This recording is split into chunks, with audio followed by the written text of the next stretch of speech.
What a good jam. Ah, man, I'm almost sad that April's coming to a close. We're nearing that end. I mean, I love summer, so I'm looking forward to the changeover. But no more of the old Sublime jam out. It's too bad. No, that'll be it. New band. That's right. Out with the old and with the new. That's right. Speaking of which, I got my hair cut this weekend in preparation for the Florida trip. Very excited for that. I'm feeling nice and smooth and fresh. Nice. You went to your barber? Yeah, I went to my Korean lady. She was very excited to see me. As I regaled us with a few months ago, she told me that I need to start coming in more often, and that it wasn't a good look for me to continue letting my hair grow out as long as I was letting it go. Said I should be coming in every 3 months. I heeded her advice, and she was very pleased to see me there. Yeah, I bet. Gave me an outstanding haircut. I'm excited to show it off in Florida. Get a nice tan. And it was just nice, just being treated well. I like to tip her better than I would tip other people in any situation because they're doing the hair, man. This is like a 3 to... We've gotten way, way too comfortable with tipping. Crazy with the tipping, but I think if someone's doing you made my Subway sandwich. Fuck you. I'm not tipping no you. Tip Why is for it the even Subway? asking me for a tip when I give you my credit card? Fuck that. You get the tip if you sliced the meat and you sliced it well and you put together a nice sandwich. All right. I think you get the... But no slicing of the meat, dude. Subway, they're just getting that stuff packaged. Get out of here. Yeah, fuck you. You don't even... I'm not tipping you. No the tip. barber deserves a good tip. Barber gets the tip. Also, I'm sitting there. I'm enjoying I'm enjoying the process. She's not big on the small talk, but we'll dish it out if she's feeling it. And I see the guy next to me. He finishes up his haircut, and he's walking up to pay. And all over the walls, in between the mirrors, they put up these printed signs that kind of didn't say, like, you gotta pay cash, but how, like, it was really highly recommended. You lay off the credit card payment, and you do the cash payment, and especially the tip in cash. And I watched the guy go through the mirror. I could see him walk up and pay, and he paid with the credit card. And I thought, that's a bad move, man. You're marking yourself for next time. They might not give you the all-star treatment if you keep dishing out the card. Of course, before I went to the haircut, I knew I had the trip coming up. And I'm going in for the haircut. I took a little extra time to stop off at the bank right before, and I pulled out some cash. So that way I could go in there, pay my lady with some cash. That's one of those places, they gotta fuck the government on the taxes. It's her business. Man. She's paying rent. It's her whole thing. She's been running it for decades, so... Yeah, you bet I'm paying with some cash. Get out of here with the credit card. There's percentages that the company itself has to pay, and it's just, let's go back to cash. I think a lot of people would prefer it. I know the pandemic, everyone was like, oh, we're going to run out of change, and nobody's going to use cash ever again. I think a lot of these small private businesses would really prefer it if we took a little time out, withdrew a little cash, and used the cash at their establishments. It's a lot easier for these places. I really do think people get back into cash. Otherwise, when cash is gone, we're going to miss it. I'm telling you right now. That's funny, because Chicago's still got a lot of places that are cash only. You got a lot of poor people. Well, it's just like, we got a lot of immigrants. Yes. No, I think cash... It's weird how, depending on where you live... You know what I'm saying? People are big on no cashless society versus if you're in a more, let's say poor area, people are pure cash. That's all they do. They don't even have credit cards or debit cards. They get their paycheck and they go cash it out. That's what people do. Because, dude, you get a bank account and then you overdraft, that's $30. That could be food. That could mean you don't eat for a day. That's right, man. Yeah, good call, dude. So I don't think people realize those who push the concept of the cashless society, the digital payments, how, I do everything digitally. You're kind of alone on your own island there. There's a lot more poor people out there than there are rich. And there's a lot more people dealing with cash than they are with the digital There's a lot of people currency. that don't trust the government. Yeah, man. Good call. Absolutely. Look what happened with the truckers, man, when they shut down all their bank accounts up in Canada. This is Canada. Yeah, they shut their bank accounts. They couldn't withdraw money, but also they shut down the bank accounts of people who paid into GoFundMes, which is more scary in my opinion. And I know you say that's Canada. Those were American companies doing Yeah. Oh, absolutely. And what I think is scary about that, I keep harping on the whole witch hunt behind Trump. We could dismiss it, laugh it off, think it's nothing, whatever you want. But in reality, when you think about what happened with the truckers and the donations, how close are we now that they've indicted a former president to, let's say, shutting off the bank accounts of anyone who donated to his campaign? I know they're getting there. I think we're pretty much there. I think Canada essentially said you could do it. We have that control as a government.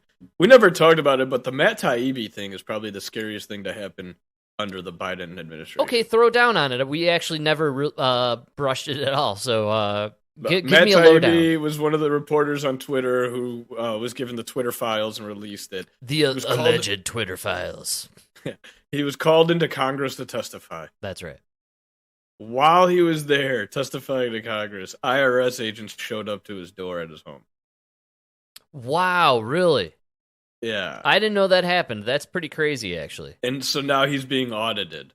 It's like, or something's going on. It's like this whole big thing from like 7 years ago or some shit. I want to remind everybody too that the IRS was funded to increase by 87,000 or whatever, and they all have guns now apparently. So they're coming for you with their guns. Well, yeah, because they need guns, not teachers and security in schools. Or you. They want to take away your gun, they want to arm the IRS. Don't worry, trust the government. Oh, it's for your safety. Yeah.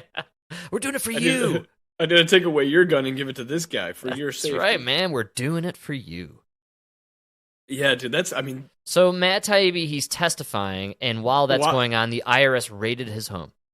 I don't think they raided it, but they, like, showed up, and, I forgot what happened. I forgot the whole story now, because this is a while back. But they showed up, and now they, like, reopened an audit. Wow, man. Into something that he did, like into something that happened like 7 years ago or something. Well, you can't poke the bear, man. But my point is this guy went against and he's a left wing guy.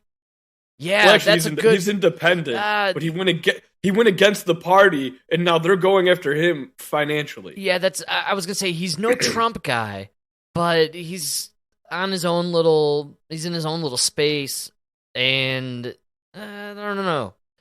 Which is scary because now Trump won't help you, and these people are attacking you. He also he quit Twitter because Twitter refused to allow him to push his Substack. Which I get. I don't know. I kind of agree with that. I get it too. I'm not saying it was a bad thing. I'm just saying it's kind of strange that government goes after him. All of a sudden, Elon and Twitter put up a big stink out of nowhere over the Substack, specifically with him. Oh yeah, dude, he has to. His whole fortune depends on government contracts. Elon is the government. Elon is the government, is what I'm trying to say. Like, it's interesting that that's kind of a simultaneous situation there. And now, what happened to Taibbi being Elon's pal, and they're in cahoots, revealing the inside secrets of what was going on in the Twitter files, right? Like, that stopped real fast. No one's talking about the Twitter files. By the way, Elon promised info on Fauci, which is all I fucking care about, and none of that came to light. Oh, we're still not getting Fauci. We're still not getting Epstein. We're still not getting anything.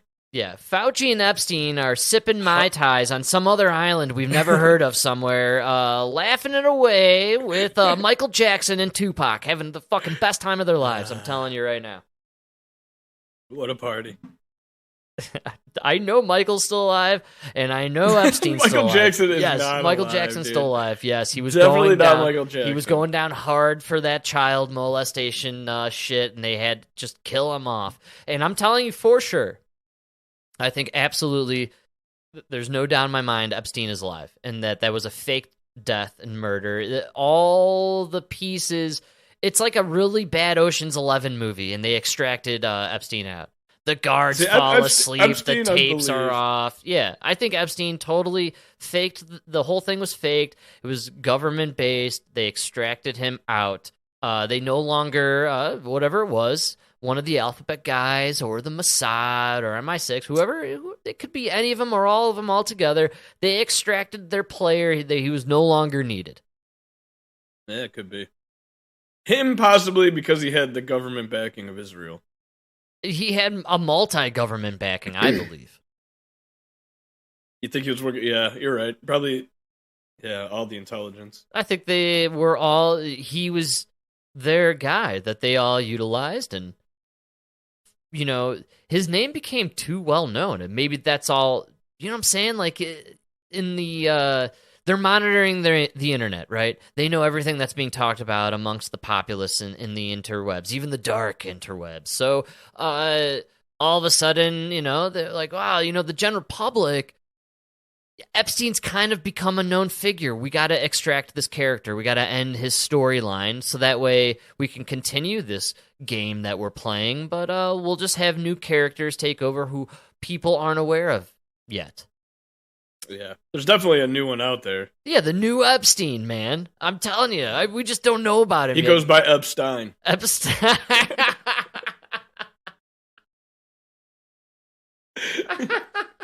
It's just Epstein with a mustache. Epstein, man. Oh, I love it. Yeah, he's an actor of some sort, and actors are always getting away with everything, especially our favorite actor, Alec Baldwin.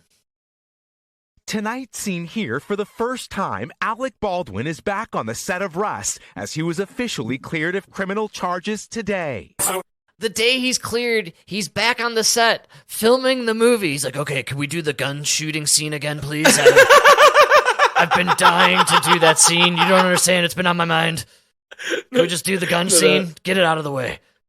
We Can't stop learned our thinking about lesson. it. This time we're going to have an illegal immigrant stand in front of us. Undocumented. I know it's the day one, but I can't stop thinking about that scene. Can we just shoot it first? Did I say the wrong word? I didn't mean to say shoot it. Yeah, sorry. Quick, big question. Do you think he walked onto set doing the double guns? Yeah, he's finger gunning everyone, man. You Absolutely. think he finger gunned? Oh, Yeah. of course. Watch out now. What'd you say? Freeze. Telling you. Endless jokes, man. Endless jokes. If I were him, I would have kept a banana in my pocket at all times. It's just like quick draw it like it's a gun to see everybody like freak out. They didn't tell you. I got my gun! Everybody just dives. Oh, easy, everyone. Good thing that banana wasn't loaded. Am I right? Am I right? Too soon? Too soon? All right. I can't believe they're finishing the movie. Yeah. Dude, You guys scrapped Wonder Woman? Or Catwoman? wait, but he's there filming the day of. That means he's in the makeup trailer, like waiting, watching his phone, and then he gets the message like, you're cleared. He's like, all right, let's shoot this thing. Let's do this, baby. Like, what the fuck? The day you're there, the day of, you get cleared? You couldn't even wait? You couldn't give it like a grace period? 24 hours? Sleep it off, maybe? You know who the highest paid guy in Hollywood is? Whoever has to practice lines with Alec Baldwin.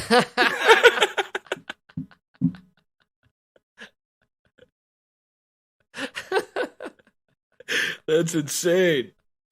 Oh, Same man. scene? Like, you guys just went back to the set where this bitch died? No, Mike, come on, man. They have a lot more class than that. Dude, it's Hollywood. They change locations. Okay. The stunning good. legal about face comes 18 months to the day after the death of cinematographer Helena Hutchins. A source with knowledge of the investigation tells NBC News new dude, that was prosecutors 18 recently months ago. learned the Colt 45 handled by Baldwin had been modified with a new trigger, making it possible to misfire, as the actor who's maintained his innocence said before. Then I let go of the hammer of the gun and the gun goes off.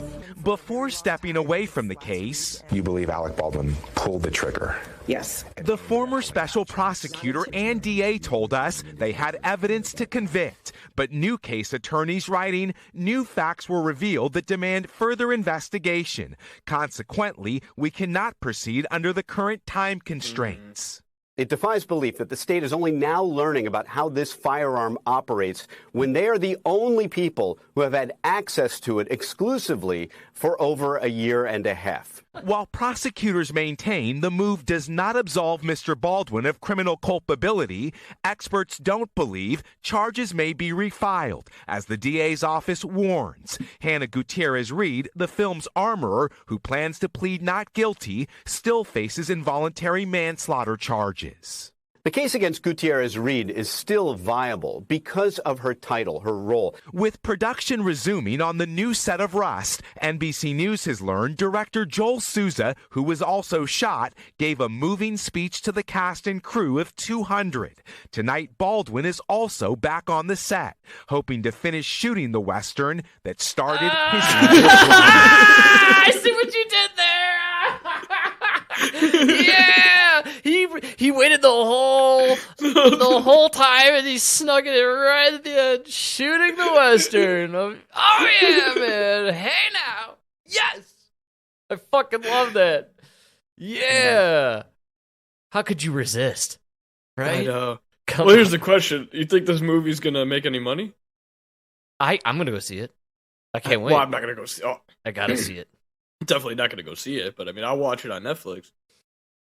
Yeah, it'll probably be on Netflix. I'm sure it's gonna be direct. There's no way they could. I don't know. I kind of want to see it in the theater. You know? Do they include the take where he shoots the lady? Here's what I can't get about this is what's so good about this movie? Like, it must be a fantastic film that they're like so fucking dedicated to make it happen. They abandoned Batgirl and they had 90% of it completed. And they're like, no, fuck this trash. They're like, throw it out. We'll never do. Michael Keaton was in it, man. They're like, nah, throw it in the garbage. They literally had it was over. No, this one, they haven't even filmed most of it, and they're like really set on making this movie happen. So it must be a fantastic story of some sort. What is it about? I don't know. It's a Western. Where Michael Keaton, where Alec Baldwin kills a bunch of people, including those who film it. It's incredible. It's kind of like he breaks the fourth wall and just starts shooting everyone in the audience. You know what they should do is make it a 3D movie where he does shoot you in the audience and the bullet like comes out through the screen at you. You know what I'm saying? It's a missed opportunity. Dude, this sounds gay, dude. You want to hear what it's about? I'm excited, yes. Thank you for looking it up. This is the premise. Yeah. In 1880s Kansas, aging outlaw Harland Rust comes out of hiding to rescue his 13-year-old grandson Lucas after he is sentenced to hang for an accidental murder. Now fugitives, the pair have to outrun both Rust's nemesis, U.S. Marshal Woodhelm, and the vicious bounty Hunter Fenton Preacher Lang. Wow! So there's going to be a bounty hunter. Oh, yeah. This is good. Do you have can I get US some Marshal. cast outside of Alec Baldwin? Do we have any well-known other famous people Dude, I can't, that he hasn't shot and killed? Oh, yeah. Jensen Ackles. All right. Yeah. Jensen Ackles. All right. Nice. Then we got Travis Fimmel. Okay. You sound made up, but I'll take it. So Jensen Ackles would be the So it's a small cast. U.S. Marshal. Yeah, then you got Brady Noon, who's Lucas. Definitely no A-listers, except for Baldwin himself. Couldn't even get like one of his Baldwin brothers in this? Francis Fisher. Yeah, all right, you can stop right there. I don't really think I know any of these losers, and it sounds, again, like a ridiculous movie to be so dedicated to make. I would just move on, do something else. So there's got to be something with this. Biodome 2. I think Biodome 2 would be a way better place to allocate these resources, time, even the location. You could easily build a miniature Biodome set, make it happen. We've already written We should the do plot. a Baldwin dome. The whole dome's just filled with all the Baldwins. Oh, that's kind of a nightmare, actually. I don't think I like that at all. You bring out all the Baldwins. Here we are, 18 months, as they indicated later, and we're still talking the saga of Alec Baldwin. In the end, the man never served time. He killed someone, shot another person. He's now shooting this movie with one of the victims. They're all in on doing this film. I guess more power to them. We live in topsy-turvy times, I gotta say. That's crazy. Yeah. All right, Alec. All right, Alec. Props to him.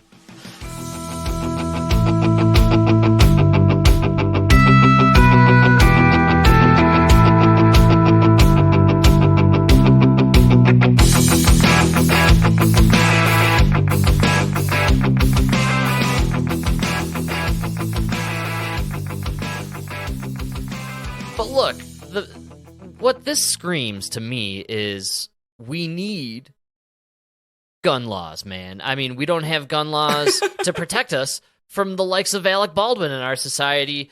Maybe that's why people like, Jon Stewart see a big problem in our society. You want to ban drag show readings to children? To minors, yes. Why? Why? What are you protecting? Why can we prohibit children from voting, those under 18 from voting? Is that free speech? They can continue to exercise their free speech, just not in front of a child. Why? Because the government does have a responsibility to protect. I'm sorry? The government does have a responsibility in certain instances to What's protect the children. leading cause of death amongst children in this country? And I'm going to give you a hint. It's not drag show readings. Such to a children. misleading statement. That's what I'm saying. So what is it? Stop right there, dude. Stop. I'm It's so sick of hearing literally, that. This makes me insane. I can't believe he could compare these two. Like, the reason it is the leading cause is because we live in such a good country with good health care and everything that children don't die. Oh, that's an excellent point. I Right? like that. Yeah, definitely. I can accept That that. is I guess. so you're telling me, like, how many kids really die from guns? What, 500, 600? I don't even know what it is. I don't either, but it's almost like you guys are talking about the same thing. We are discussing mental health issues in this country, and they're affecting children to the point where there is violence amongst children. We have a mental health issue. We have these adults in clown makeup wanting to read to these kids for some strange reason. They want to do this. And then we have kids who are all hopped up on ADHD drugs and antidepressants, and then they get hold of, weapons, and they inflict violence on society because they're all fucked up on these pharmaceuticals. And by the way, you take a look at some of these dudes, the bearded fellas with the clown makeup and the dresses, good chance they're on some pharmaceuticals as well.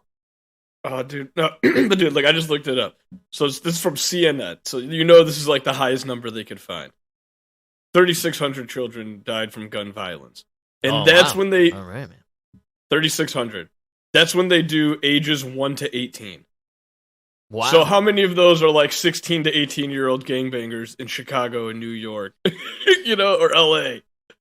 The only thing that I learned, maybe the biggest thing I learned from 2020, and the CNN, remember they had the little body count ticker about those dying from COVID, and that was just tattooed on the screen for 2 years, and now it's kind of coming out and being revealed that, well, those numbers were a bit inflated because we were counting everything as COVID, and every hospital got paid $7,000 to $9,000, $10,000 per body that was counted as COVID. So there was a lot of scamming going on, so those numbers were actually false.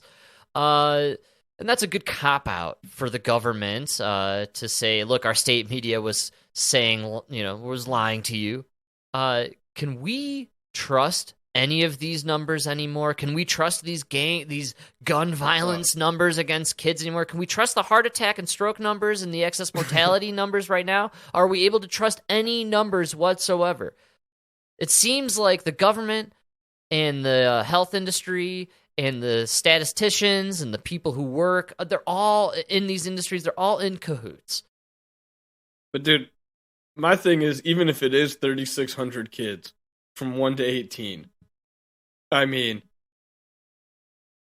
3,600 kids, dude. The reason it's accounting for 20% of the deaths is because that means, we're only losing 20,000 kids a year. That's great. That's really great, but it's because I'm trying to say, like, in some countries, you're losing 3,600 to cholera. Yes, I totally. Do you get what I'm saying? Hunger. So how many kids die of starvation in Africa? You're using this statistic, right? Hunger. You're using this statistic, and it's like, all right, yeah, you're right. It's a right statistic, but it's really showing. You're trying to use it to paint a picture of kids are dying left and right from guns, when really it just says we have such a great country that we do lose this amount of children to guns, but it accounts for such a high percentage because we don't lose kids. 100%. That's why losing one is such a tragedy. I think that's a great call, and that's what makes a kid dying so noteworthy in general in this country, because we lose so few. But also, I dig your angle, which is, if you were to, let's say, redefine kid, right? Let's eliminate teenager from the equation and do kid. So, I'd go 14 and under. Man. Come on, dude. You've been to Chicago? These fucking 16, 17-year-olds? I'm just saying. There's a reason you're trying them as adults. I'm saying if we want to... Yeah, exactly. Well, my point being, like, if we want to really... Let's push the kid narrative even further, and let's see how many kids under the age of 13 are dying from gun violence. I believe that would drastically change their narrative. For sure.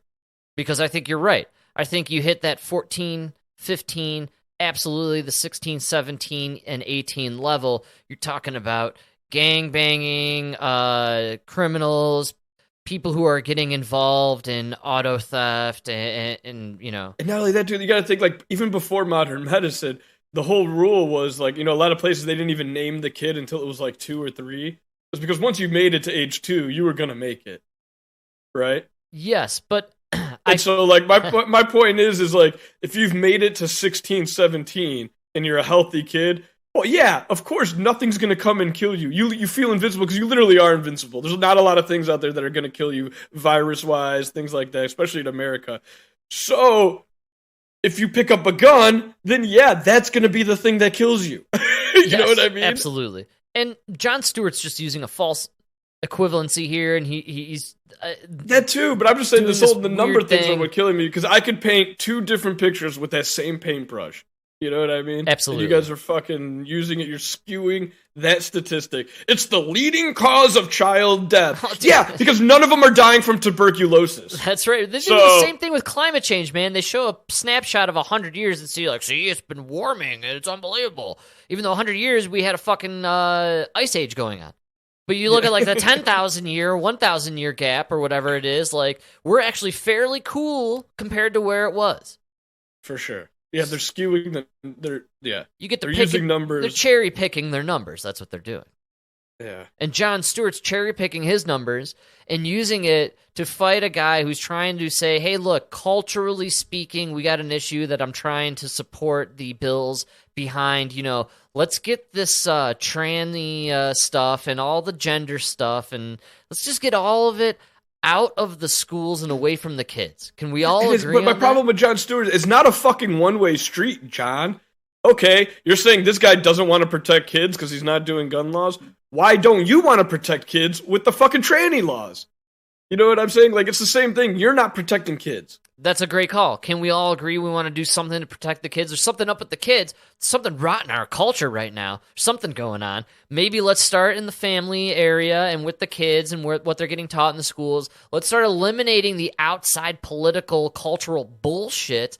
Let's get rid of the blue hairs from teaching the kids they got to change their gender. Let's just get old school teachers. You know what? We have the age limit that we keep talking about for politicians. Take all the old farts who want to be politicians. Let's make them teachers again. Bring in the old farts for teaching again. Because when we had old farts teaching, they weren't teaching ideological nonsense. They were teaching math and reading. And I didn't want to, I didn't want Mrs. Bolsinger to teach me anything about gender. Yeah. Because she was 85 years old. I didn't want to hear her just say the word vagina. I didn't want to hear any of that. You know what I'm saying? Right. I just wanted this old, crypt keeper to just teach me school stuff so I can hurry up and get out of here. And go back to that, man. Let's take all the old people, let's get them teaching, And then let's take all these young nut jobs, we'll put them in politics, and they can check all the boxes. See? Everybody wins. I don't know. This clip is ridiculous. We're going to continue down this This is ridiculous. path of insanity. Jon Stewart, the problem... I would take you seriously if you were like, okay, I agree we should get rid of the trannies in schools and the drag shows in schools. Now could we talk about gun violence? Yeah, but no, you're just doing this crazy shift. Man. The problem with Jon Stewart is that he's gone too woke. Yeah. And he's trying to get his career back. He's lost his rhythm. Show readings to children. Correct, yes. So what is it? I'm presuming you're going to say it's firearms. No, I'm not going to say it like it's an opinion. That's what it is. It's firearms. More than cancer, more than car accidents. And what you're telling me is you don't mind infringing free speech to protect children from this amorphous thing that you think of. But when it comes to children that have died, you don't give a flying fuck to stop. Oh my God, he said that fuck. Shall not He's be real infringed. serious. That He's is angry. hypocrisy at its highest order. Oh, soundbite. Yeah. You don't give a flying fuck. Oh, Man. good job, John. Oh, you got me there. We clipped it, baby. Oh, yeah. So stupid. And here's my, he even said I think car accidents are number 2. They're for through child deaths. through the roof here in Colorado, but I blame it on the vaccine. Hey-o. I'm just saying. Okay, okay, John. Magic wand. Boom. We got rid of every gun every civilian owns. Now it's just the cops and the military. Well, guess what? Guess what the leading cause of child death is now? Car accidents. What are we gonna do now, John? They have Get rid of cars? No, Because you guys are in this mentality that 0 children should die. And I'm not saying I want children to die, but you're never gonna have a society where nobody fucking dies. People are always gonna die. It's the trade-off.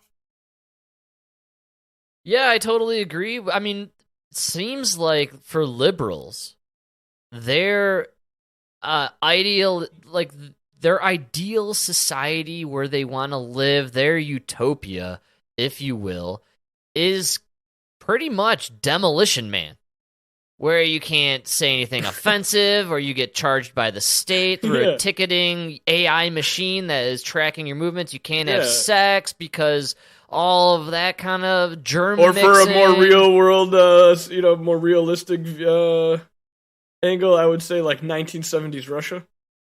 Yeah, there you go. Sounds about right. Yeah. Except they're watching everything you do, everything you say. It's so funny how Puritan the left has become. When I was a younger fella, the left, Democrats were like the hippies and the free love and, whatever, man. And now the left is, kind of stuck up. Oh, they're beyond stuck up because they got this idea when Obama won. It was like during the Obama administration, the Democrats got this idea that they were the superior beings and they're never going to lose again. That's people, No, Jon Stewart's just such a weird guy. Our job now, his Jon transformation Stewart's blows my mind. job now is to make you see the wrongs of your ways. So Jon Stewart just reminds me of these old hippies who really embraced the COVID lockdowns and the measurements. And I was shocked at seeing these people, especially out here in Colorado, a lot of old deadhead hippies, but they were so all in on these insane policies, and it was this bleed over from the blue no matter who and the Trump derangement syndrome, and we're on the other side of all of that. And look at Jon Stewart. It's hard to listen to the guy. He was kind of the voice of reason during the Bush administration, and now all of a sudden he's kind of the nut job that you're avoiding standing next to in line because you don't want them to react because you're not wearing a mask still in 2023. And that is supposedly the hippie side. Those are the supposed the lefties, the hippies, they always made fun of the right, but the right is like the side of freedom, but not really, right? We've kind of entered this kind of funky zone where Jon Stewart would be way better served if he spoke honestly and played the middle. And the problem is no one's wanting to play the middle. They just want to play the left or the right, when I think more people are in the middle, actually. Yeah. And yeah, because you lose all credibility the minute you shifted it from the drag queen thing to then the Second Amendment. That's because what we're trying to attack him on his crazy views or whatever. I don't know. No, well, I think what bothers me about his argument and what bothers you is the dude's talking about the drag shows for kids, but you want to distract from that argument because you don't have a valid one against it. So you're going to bring up the guns and the guns killing kids. So you're taking away from the true argument here because you have no defense, Jon Stewart. You're caught. You're trapped. You are defending something that you don't believe in. And so but half his staff is trained. That's what I'm saying. So he has to be defensive of it, but how can he without being dishonest? And he can't. So he's going to sidestep the trannies, the bearded dudes in makeup reading to kids, which again, hey folks, my name's Frank. I'm a guy in my 30s. I'm going to read to your kids. You got a problem with that? You're a bigot. It's kind of fucking weird. I'm just saying, like a random guy, no matter what I'm dressed as, a random dude wanting to read to your kids, you should be freaked out. And you, if you're a good parent, should say, get the fuck away from my kid, man. Yeah. No matter how I'm dressed or what I believe in or what my political background is or anything. Like, the random dude reading to the kid. No, and Jon Stewart knows that. Jon Stewart's a father. Jon Stewart knows how insane it is to defend these fucking clowns in this fucking circus. Did you see, like, if you anybody who hasn't seen it, you got to watch the clips because this senator or I don't know what he is. He's a representative. He's a representative.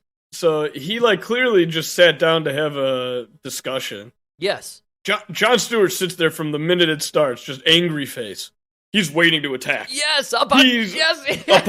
appalled, and everything this guy says appalled. He's waiting to attack, and like you can tell, like that you don't give a flying fuck. It's all this like scripted bullshit lines, dude.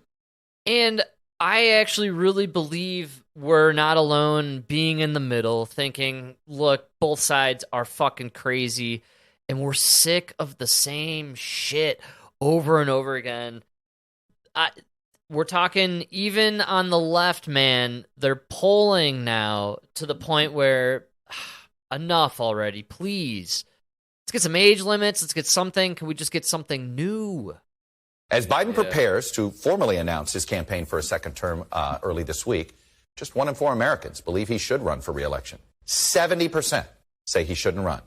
By the way, only 35%. That's not good. This is NBC, folks. All right, we're not talking Fox News. This is NBC. We know the audience. We know who they're polling.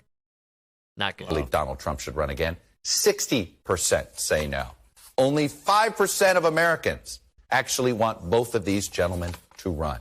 And let me show you even more of this poll. 53% of 2020 Biden voters say he shouldn't run. 64% of Democrats who voted for Sanders or Warren in the 2020 primaries think he shouldn't run. And 76% of voters under 35 think he shouldn't run. And what's the top concern for that? We asked voters. We didn't prompt them. We said, why don't you think he should run? Well, these were the responses. It almost is all. Too old is the biggest word on the screen. Too old. About his age and his ability to do the job. Again, these are among Democratic primary voters. Overall, the president's job rating is not in a good place when you're seeking re-election, sitting at just 41%, driven by the 58% of Americans who disapprove of how he is handling the economy right now. Just 30% of independents approve of the job Biden is doing overall. But as Biden is fond of saying, he is not to be judged by the almighty, but judge him by the alternative. And guess what? The alternative is even more unpopular among the American public. That is a terrible mentality. Oh my God. I knew you would love that. Oh my God. That is your slogan? Folks, I know I'm a loser, but have you seen the other loser? It's more of a loser. All right? Come on. Baby, I know I'm fat and disgusting, but have you seen the other slobs at this bar? Hey, might as well go home with me tonight. What the fuck kind of shit is this? Holy shit. No, but Biden's just I know I'm a 4, but those other guys are 3s. Come on, take me home, baby. fully embraces lesser of two evils. Like, that's so gross, man. That is terrible. That's not a platform. Everybody should feel disgusted with themselves. We should all, the voters, feel filthy, man. This is what we've brought upon ourselves. Judge me by the alternative? Oh, what gross. the fuck is that, dude? Yes, be disgusted, please, everybody. Like, you're running for the highest office in the land, not president of fucking student affairs in goddamn, Prospect High School. So, like, this is just so sad. Like, really? Like, oh man. Yeah, who's a bigger loser? Great. That's what it's come down to. Fantastic. What a great argument. That's how you won 2020. Well, it is. Hey, why mess with a sure thing? Yeah. You've been saying it for a while, Mike. It seems to have peeved you quite a bit. The idea that here we go again. It's Trump again. Trump is going for it. I clipped this one down, but later on, our friend Chuck Todd over there at NBC goes on to dissect the fact that Trump in Republican polls is leading DeSantis. But what's crazy is DeSantis is in these like 30s, which is kind of unheard of for someone who hasn't run before. And in fact, it's very comparable to how Obama was, testing out before versus Hillary, back in 2008. So there's a lot of comparisons there, but still, man, can we get the age cut off or the term cut off or something? Like, it's pretty obvious no matter who you talk to, like, no more Joe, no more Don.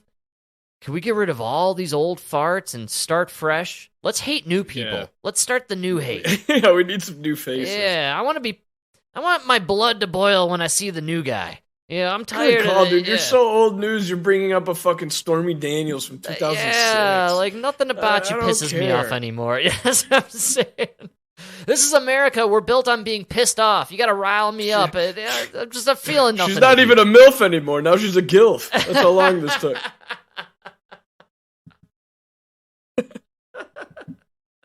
So you were right, though. I think it's funny. We've been kind of tossing this around a bit the last few months. Mike, you have your finger on the pulse even with the Democrats, man. They are saying no to Joe. And they're done with the old regime and all the bullshit. I am too, man. I'm really just, I know DeSantis is, all about the torture and the, he's Mr. Guantanamo, I'm aware. But look, just at least he's someone I haven't had to deal with over the last 10 years. I'm sick of these faces. I think that's a problem. That's how I was feeling with Pelosi and Schumer and McConnell and like just get these. I'm sick of looking at these disgusting lizards. I don't want to see their faces anymore. Can they just go blood suck in the shadows like the rest of the vampires? Like, just get out of here. Bring on the new ones. I think everybody is sick of it, honestly. Yeah, you hear it all over the place. Okay, good. So I'm not alone. I mean, no, nobody wants these people. Well, they keep getting voted in because they have all the money and the power. That's the problem. Well, I know what I'm preaching. I may be regretful of it because sometimes you often, have to be careful what you wish for. If you get rid of the old, which I think they're trying to do, you welcome in the new, which of course you get rid of Biden, we're stuck with the camel. That is a bit frightening, but I'm thinking, Mike, I think there is a play on to drop Joe and bring in the camel. They're pushing the anti-Biden stuff on the mainstream. It gets me nervous. We did a Hunter Biden thing yesterday or in the last show, and here we go. They're going after the Biden crime family. Well, John, when you look at some of these payments here, House Oversight Committee Chairman James Comer claims subpoenaed bank records show President Biden's daughter-in-law, Haley, received $35,000 over 2 transfers in 2017. Haley is Beau Biden's widow, was also in a relationship with Hunter Biden after Beau had died. Comer says just before those transfers, a Chinese energy firm wired a family Biden associate $3 million. Comer says soon after that, the associate, Rob Walker, sent hundreds of thousands of dollars to members of the Biden family. Everyone says it was for an energy deal. Well, it looks to me like these people who were closely aligned with the Chinese Communist Party sent $3 million to a shell corporation. Then they turned around and split it three ways, with a third going to the Biden family, three different family members for no apparent reason. Now, much as this is from U.S. Treasury Department documents the House Oversight Committee's just reviewed, Comer says Walker initiated the transfers 2 months after Joe Biden left the vice presidency. Walker worked with President Biden's son, Hunter, and his brother Jim on a partnership with Chinese energy firm CEFC. His office has yet to name others involved. All right, man. They're going after Biden. I'm telling you, it's pretty wow, obvious. Yeah. What news was that? That was Fox News. Yeah, of course. I don't do a lot. But Fox is mainstream now, man. It has been. It's state media. And when I always tend to err on the side of, if it's hitting that mainstream, if Tucker's doing it, CNN will do it in a few months. This is some sort of coordinated attack. They're planting the seeds so that way the folks who only believe MSNBC and CNN will get this action. And then, sure enough, by the summer, Dave Muir will be talking about it on his show, and they'll be chanting to get Biden out and his crime family out. You know, the Hunter stuff is sick. What gets me about the clip and why I really loved it the most was right when we were reacting early on, which is just listen how you have to describe the family. I know. Just the description. You're not even getting into the meat of the controversy. Just explaining how the family structure works, like, is just nasty, man. Yeah, it's terrible. Oh, Hunter Biden. This is Haley Biden. You may know her. She was married to Beau, who died of cancer, and then Hunter banged her. You know Hunter, the crackhead, who was banging spies around the world. In between hookers, he banged his brother's widow. So, like, gross, dude. But you're doing a news report, you just have to gloss over that disgusting, juicy ass, freaky detail. Like, what the fuck is with these people? Like, that's cool. We're not gonna talk about that one. By the way, Joe's daughter, she talked about taking showers with old creepy Joe. I'm not gonna talk about that. Creepy. This is a freaky, weirdo, creepy, deaky family. I every part of it, man. Every element. Like, you've got to phase over these freaky details to get to the other freaky shit. You know, like this chick who was banging both brothers. She was getting kickbacks through a Chinese deal. You know, wait a second. She was the one he was fucking when he accidentally threw that gun behind the school. I want everyone to know, we're talking about this kickback deal with the Chinese, by the way. Yeah. And for millions of dollars. I can't get over the fact that if this chick was banging both brothers, are we getting what's going on with these fucking weirdos, man? Joe's taking showers with the daughter, and Hunter's banging Beau's wife. Fucking weirdos, man. What a weirdo family. It's kind of weird that they're going after this when they're reporting on this, but not Ukraine. Well, you can't. Yeah. Ukraine, they don't really touch that. Because Ukraine has the real information, right? I don't know. And Burisma, Nancy Pelosi's got a kid in there. Yeah, good call. Everyone's involved. There's a whole bunch of people involved.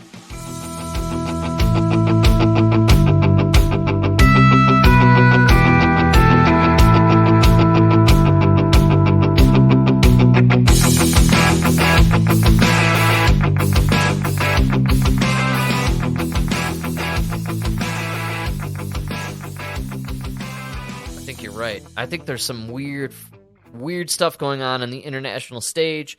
People are in cahoots. The biggest players maybe are behind some of the strangest situations unfolding. And, of course, Mike, what else could we add onto the mountain of insanity of 2023? Give me a gold heist, baby! To the north tonight, Canadian authorities are trying to solve a multi-million-dollar mystery. Police say after a plane landed in Toronto Monday, cargo was moved to a holding facility before someone took off with a high-value container. It did contain gold, but was not exclusive to gold and contained other items of monetary value. In all, police say the cargo is worth roughly $15 million in U.S. dollars, but they aren't sharing much else. There may be some tactical or strategic advantage for them for not disclosing, so they're not tipping their hand to the bad guys and where the shipment might be today. John Pistol is a former deputy FBI director and a former TSA. Wait a minute. His name is John Pistol. He works for the FBI. Oh, you're psycho, bro. No.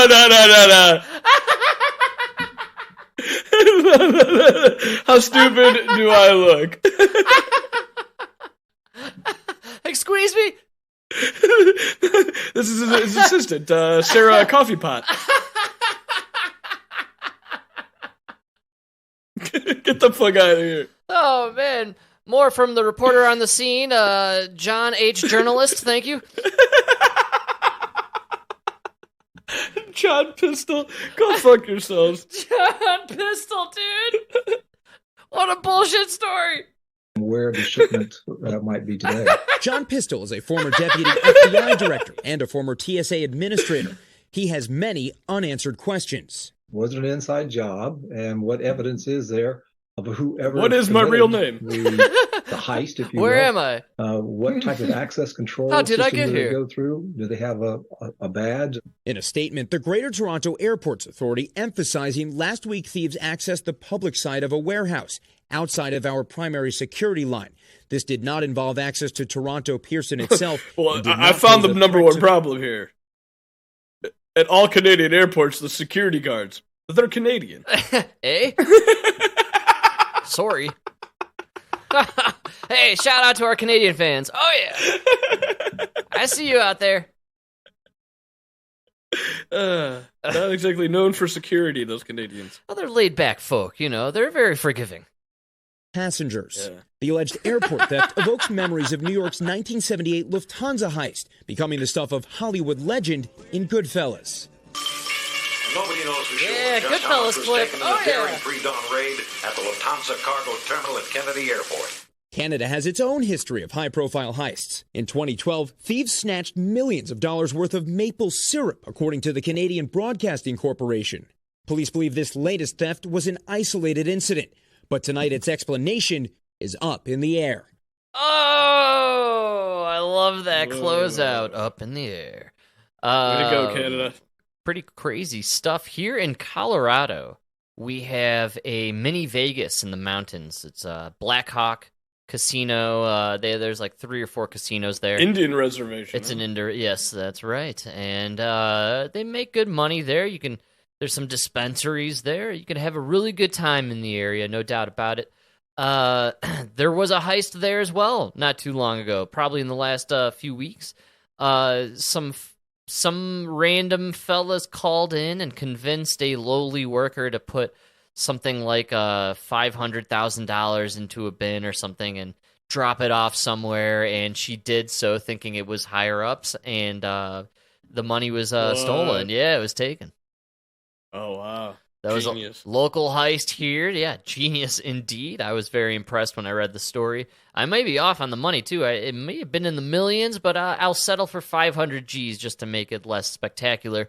This is pretty wild, though. 15 million in gold makes me think that somebody's planning for the devaluation of the dollar bill. Could be. Or they just ran into the opportunity. Oh, man, you think that's what this was? Right? Yeah, just like a prime move, some thieves, probably mafioso, I could only imagine. Oh, yeah, because you gotta know, have a place to bring it, you gotta smelt it, you gotta fucking... And, of course, it's the Canadians, so easy to take advantage of, right? I mean... Oh, that's fine. Look, we should have all seen it coming here, man. Come on. Inside job. I heard the robbers just offered the security guard hot chocolate. That's that's right. With some of those little tiny marshmallows, floating in there, they couldn't resist. I like mine with four. No more, no less. 4 marshmallows. Oh man, that's why I like how they the newscast here, they tried to butter up the Canadians, make them feel better about themselves. Oh, possibly an inside job. You don't need an inside job to fool the Canadians. All right. This isn't a Denzel movie, okay, guys? This was one normal Canadian took advantage of 4 French Canadians. The guys who dropped the ball here were the French Canadians. By the way, number 1, props on the callback to Denzel, and then number 2, inside job. You nailed that. Yeah, that's a great flick with Denzel and great movie. Clive Owen. Oh man, and I think Jodie Foster is in the. Oh, speaking of great movies, dude, I saw Mario yesterday. Yes, I've been dying to talk about it, man. Absolutely, fucking great movie. Watchable or unwatchable, my man. Must watch, watchable. Absolutely. And it came out 2 weeks ago. Movie theater packed. Yeah, same with me. We were surrounded by people. Yes. Not an open seat in there. We went to a late Thursday. It was a Wednesday night showing. The theater was quite full, and we went to one of those Alamo Draft House places where they're serving you. Have you ever been in one of those? What was that? Sorry. We were in like an Alamo Draft House where they serve you. I wasn't too into it myself. No. But yeah, no, they walk in front of the screen too much. It was killing me. That's my problem. There was one guy, he would like duck and like sprint run, but ducking, like squat running. And that was more distracting than this one chick who would like softly, quietly like walk through the shadows and deliver the product to people, the food or whatever. But it was cool. I thought Mario was fantastic. Mike, what was your favorite part about the Mario, my man? One of the funniest scenes is when they go to their room in their mom's house and Mario is playing Nintendo. Yes. That's fucking funny. Absolutely. Right? And then I loved how they incorporated every aspect of Mario throughout the generations. Why do you think it has a 50-something% on Rotten Tomatoes through the critics, but the people are like 98%? Because it was just entertaining. Who was there? Nothing but families with kids. Like, it was a lot of... woke. Did you notice there wasn't a single woke element to the storyline on any level? No, but it wasn't even like no woke. It was just no politics at all. Nothing. No, that's what I'm saying. Nothing. At all. Yes. It was just an entertaining movie. And Charlie Day's hilarious. The family aspect got me. I loved the brother dynamic, and the family part where they're eating is absolutely hilarious. So fucking funny, dude. Emma, when we were watching in the theater, turned to me and said, "Oh, that's Peppino." With the dad with the mustache, I was like, "Wow, that is Peppino." I gotta say, they laid it out a little thick, but that's what made the movie work. Is that you could make fun of Italians. This is why I loved it. Okay, so I loved the stereotype that they leaned into for the Italians, cartoonish, absolutely hilarious, really hit home. It kind of reminded me of The Family. Like, it was very much it felt right. I was like, this is fucking hilarious. They nailed these characters, the voices. My favorite part was that like commercial that they did where they hammed up the Italian, like, it's a Mia, and then in reality they sound nothing like that. Like, that's fucking absolutely hilarious. I loved that. The whole movie, start to finish, I swear to God, I had a smile ear to ear. I was just filled with joy watching it. They did all the parts that you love of the video games throughout your lifetime, all the callbacks, the sounds, the levels, the everything. Dude, what a just fun movie. And you could tell that the only reason it's got rotten critic tomato, whatever it is because it's Chris Pratt. There's no woke shit. It's just a good old-fashioned family movie, 90 minutes, no bullshit. Yeah, it's just entertaining. So entertaining, man. I had an absolute blast. And I was in a movie theater filled with adults. Everyone had a great time. There was a lot of adults, but it was a lot of kids too. It was just great. It was a good movie. Here's what was great about it. I would say the humor, very on the adult side, but something where the adults are laughing and the kids could be watching it and it would float right over their heads. Yeah. Kind of like how they used to make the movies back in our day. After we watched it, I kept thinking about that movie they made, the Lightyear movie. Yeah, no, it failed. You know what I'm saying? Like, this versus Lightyear, I was like, wow. Like, this is, you know what I'm saying, though? What a different reality these places existed. And the audiences and the people, you know, like, the producers, like, one group nailed it and the other one is in La La Land. They have no idea what they're talking about. They're consumed with the woke culture that it just ruined their product. Where another one just decided, let's make a really good, fun, wholesome story with classic characters. Parents and kids can all enjoy it, and we're not going to push any agendas. And man, what an entertaining, fun ride. 90 minutes. Thank you. Thank you. That's why they're making money. It was so doable. We were able to do it on a Wednesday evening. It was fucking great. We went out for pizza, had a great time, had some beers, went right down the street, saw the movie. Absolute blast. Thank you for finally making a movie that I could just go and enjoy and squeeze in on an evening. Yeah, thank you. No fucking 3.5 hour epoch where I have to time out my piss breaks and figure out, like, did I eat enough? Am I going to be starving tomorrow? I'm going to, get out of here with this shit, man. I want to just enjoy a flick that's entertaining. It doesn't push an agenda. I don't have to think about the lesbian parents at any point. Like, it was just really fucking nice, man. It was fun. It was great, but I don't think I'm ever going back to the movies again. I can't stand the fucking chewing and the smacking of the lips, and everybody's got the fucking popcorn. They're eating it like they haven't eaten anything in 5 days. I mean, I enjoyed it. We were enjoying ourselves a little vape pen action, and I was kind of in my mind thinking, like, the modern era of being able to do something like that is kind of nice. You know, that's nice. I didn't have a vape pen. When we were growing up, we couldn't, like, have a beer and, you know, puff on a little vape action during a movie. That wasn't a thing, you know. You had to, like... But, I mean, now I'd rather just be at home.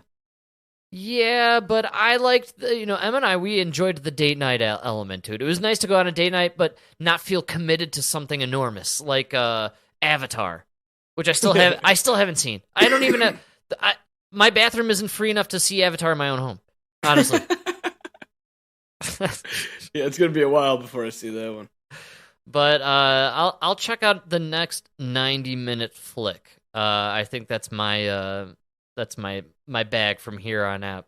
So Mario, I recommend it to everyone. What a great time! Yeah, honestly. definitely watchable.